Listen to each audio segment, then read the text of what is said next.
What's poppin', y'all? Welcome back to another episode of NBA Weekly. I'm your host, Pee Wee the Plug, and in today's episode, we have to talk about the Golden State Warriors. The Warriors right now are sitting at 3-6 to begin the NBA season. They're on a 4-game losing streak, and they've lost 5 out of their last 6. This is not how the Warriors usually start the season, and I'll be honest, I was reluctant to make a video like this when I first saw the Warriors starting off kind of slow to open the gates. I feel like the basketball world, myself included, we normally give the Warriors the benefit of the doubt. And it's like anytime they have any type of hiccup or situation or problem, they've shown us time and time again that they're going to get through it. So we're usually like, yo, it's the Warriors. They'll figure it out. No biggie. Let's talk about the next team. Let's talk about the Nets. Let's talk about the Lakers. Let's talk about all of these other teams that are struggling. But let's not talk about the Warriors because, hey, they're usually going to figure it out. And I'm not saying they won't this year. I'm not saying anything is different.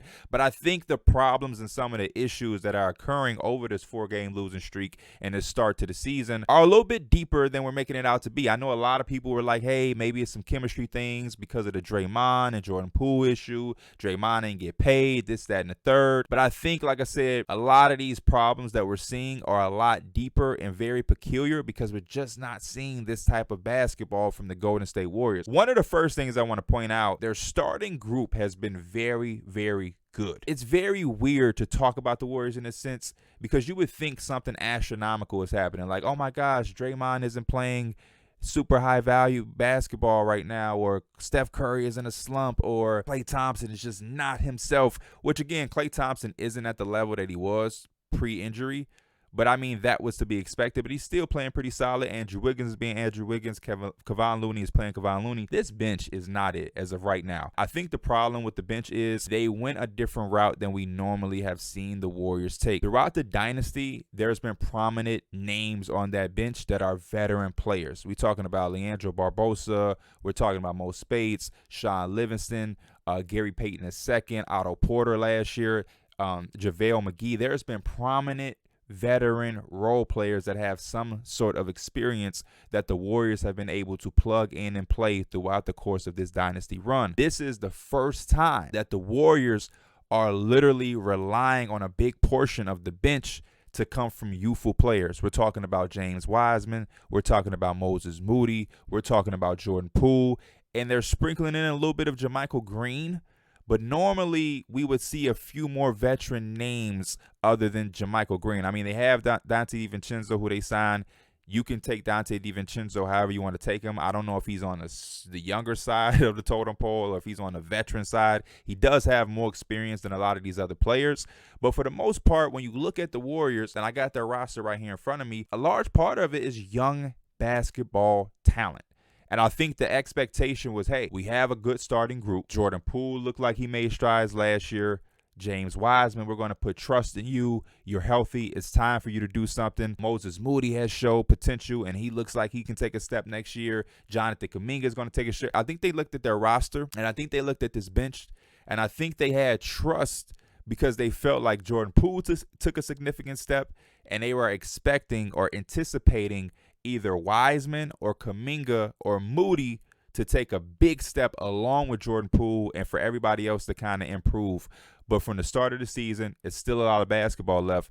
Not a lot has really improved. When we take deeper looks at this team, the on and off plus minus and all that to show the value of players and their impact when they've been on the floor is really non-existent outside of the starters. I mean, when you talk about Steph Curry, plus player on and off the floor, net rating is plus.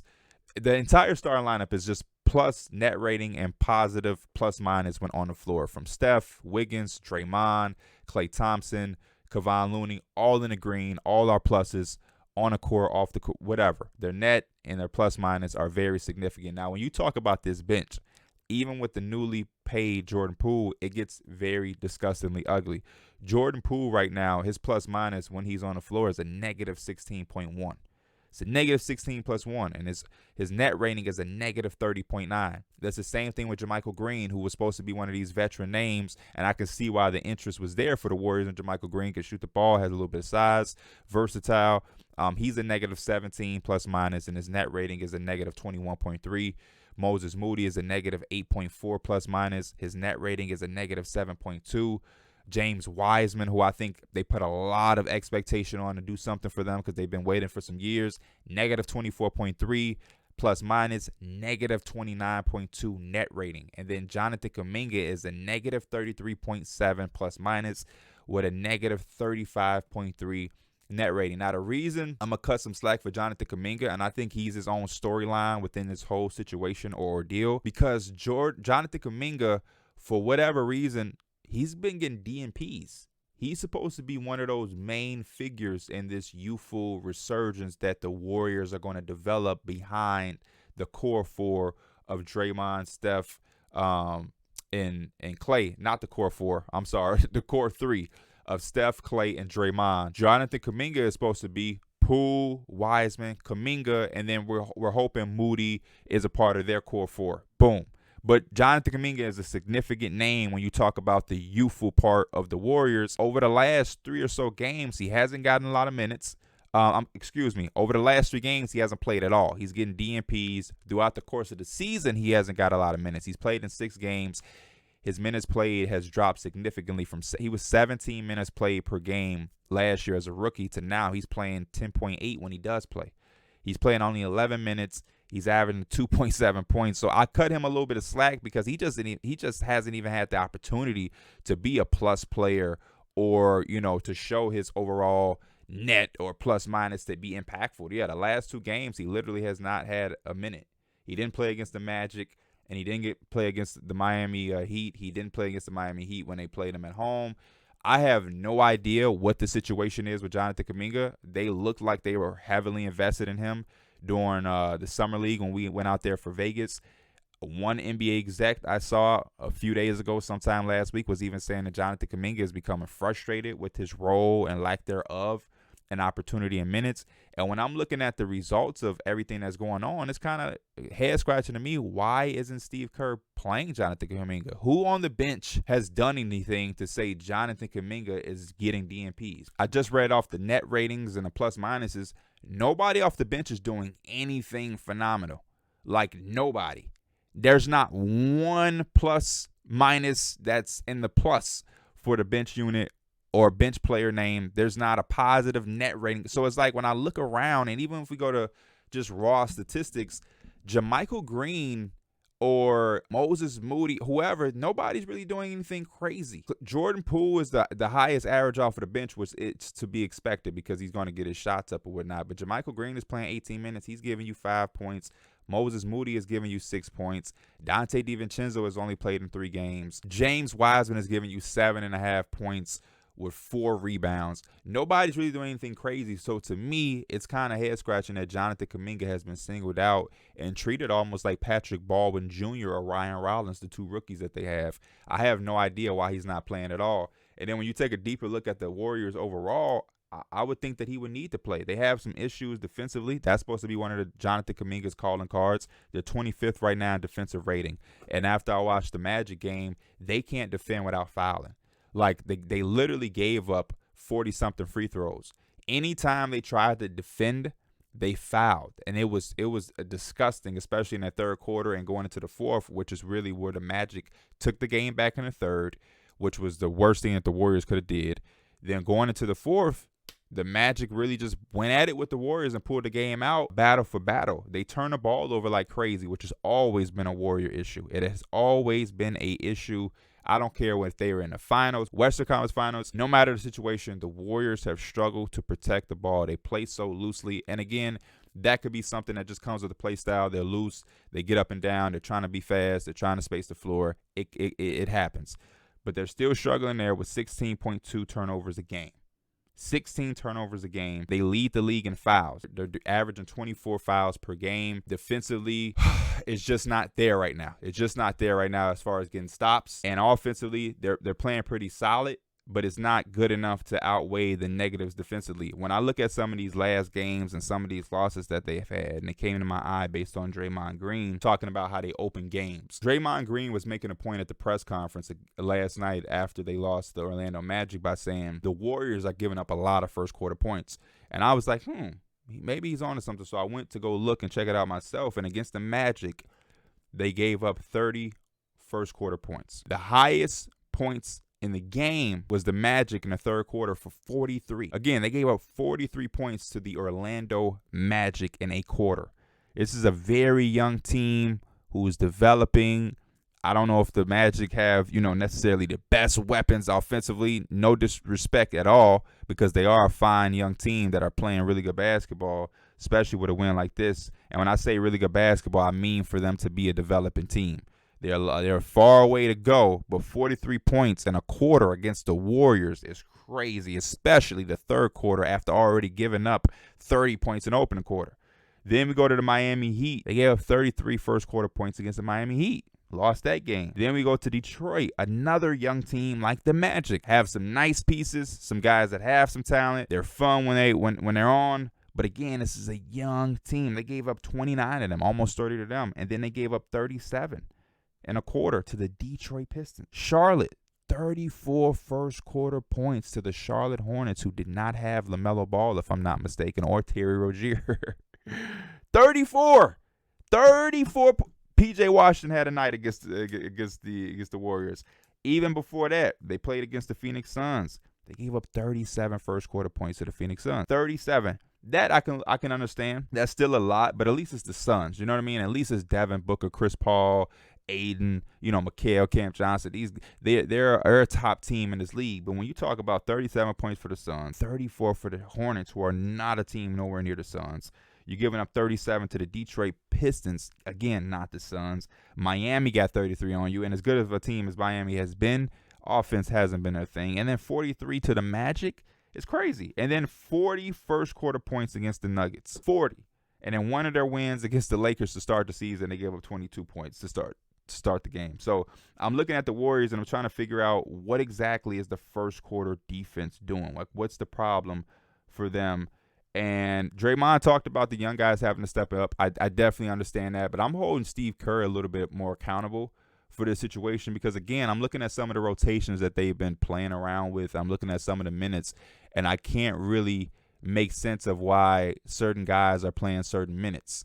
When I look at, again, Jonathan Kuminga and the amount of minutes he's been getting, I kind of scratch my head. And I think that nobody on his bench is kind of like above anybody besides Jordan Poole.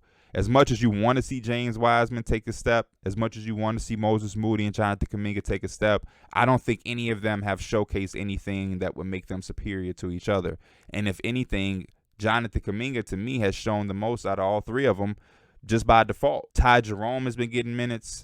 Dante DiVincenzo, I have no idea what's going on with Dante DiVincenzo. It's like he's healthy and then he's not healthy. Ryan Rollins and Patrick Baldwin have yet to really get significant minutes. Anytime they've been in the game, it's been pretty much because the game is pretty much over. So JaMychal Green, I like it, but I don't like it enough to where it's like, oh, we're playing him, so we cannot play Jonathan Kuminga. I don't think JaMychal Green should be prioritized over Kuminga because you invested in his team to put trust and faith into the bench. So the young guys are going to have to get minutes. Giving DNPs to young guys at this point is not that you don't have the room to do that because you don't have the Otto Porter or the Gary Payton II anymore to play those type of games. And to be honest with you, I think they might have to look into the free agency pool and try to find some size. They already are a team that don't have the size to begin with when you look at the starting lineup of Draymond and Looney. But then when you even look at the bench, it's just none there. It's nothing there. And I think that's going to be something that's going to be needed for this defense. In some way, shape, or form because they're fouling, they're not locking up. Teams are shooting at a high free throw rate right now, free throw percentage, and then also they don't block shots, which was something that the Warriors never was doing, but they've always played at a higher level defensively. So I think the Warriors got to tighten some things up. I am going to say that I am a little concerned. Because who knows if we're ever going to get that Klay Thompson again as far as the defender that he was. And I'm not saying that in a bad way because Klay has overcome a lot to even be back to where he is. So it's like certain things are going to drop off, but certain things have to pick up as well. And if these young guys can't get it together, is this going to be the Warriors? I don't expect them to be 3-6 and under 500 for the rest of the season. But in order to win a championship, these starter guys cannot be ran down throughout the course of an 82-game season. They just can't. Klay Thompson has already taken a significant hit in minutes at 26.8. Clearly, Steve Kerr has been trying to keep that at a nice rate. Same thing with Draymond. He's not really playing anybody overly crazy besides Steph and Wiggs. Everybody else is below 30 minutes per game. But if this bench can't ever pick it up or gain the trust, then Klay Thompson got to get closer to 30 minutes or 30-plus minutes. Draymond's going to have to play 30 to 30-plus minutes. And then we have the situation of Draymond potentially not coming back to the Warriors. The contract situation he spoke on early in the season at the press conference about, the risk that comes with. So you could see a situation where Draymond could force his value up through the roof against the Warriors in the offseason, because if they don't see any type of steps in the right direction from any of these young players in his bench, it's going to be like, man, we definitely can't replace Draymond. The only hope of replacing Draymond was if you saw significant leaps from James Wiseman and Jonathan Kuminga. That was the comfort of saying, okay, you're not going to replace Draymond, but you actually have a real 7-foot center now in James Wiseman, and Jonathan Kuminga is going to be solid in his role, and he's going to have confidence, and you could see him coming in and trying to fill some of those holes, and they'll just play a little different type of basketball. But if you can't have the confidence in them to replace anything that Draymond does or even be impactful in a bench role,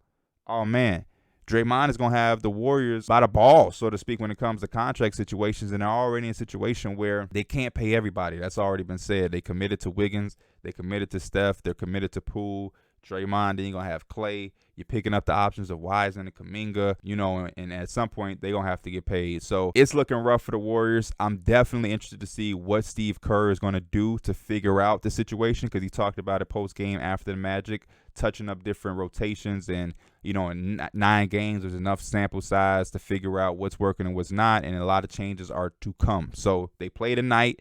I'm watching that game heavy to see what rotations change, and if Jonathan Kuminga is going to start actually getting some minutes now.